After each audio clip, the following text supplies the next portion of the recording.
Hi everyone! Share ko po sa inyo ang ito, lagyan ng plato. So, ito ay ginagamit ko para po dito ko pinapatulo muna ang mga nahugasan kong plato. Ayan. So, dito ko siya patutuluin bago ko siya ilagay sa pinaka-platuhan ko po. Okay? So, ang kagandahan dito okay, makapal yung kanyang pinaka-plastic. Ayan. Makapal yung kanyang pinaka-plastic. So, ang the best pa dyan is, napakamura lamang po nito So, nasa 100 pesos lang. Itong color white. Okay, so ganyan lang siya. So, dyan ko siya pinapatulo. Okay, para po, okay, sa pinakalagyan ko ng platuhan, hindi po siya maistakan ng water. So, ayan siya. So, meron din siyang ayan.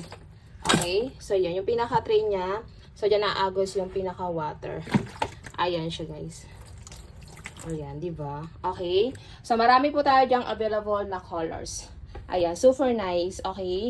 Okay, yung pinaka-best seller dyan is yung color po, kulay puti. So, meron po yung pinaka-tray So, eto yung tray niyan. Okay, so eto. Okay, makapal po yung kanyang pinaka-plastic. Super sulit at napakamura sa 100 pesos. Okay, so applyan nyo pa ng voucher, baka hindi lang 100. Sa mga ano lang yan, 80 or 90 pesos. Okay, so ang link po is nandyan lang sa screen ng ating video Okay, click nyo lamang po yan para makapag-check out po tayo. Salamat. So huwag nyo kakalimutan mag-apply ng voucher. Okay, thank you so much po. Check out na, super nice na lagyan ng platuhan.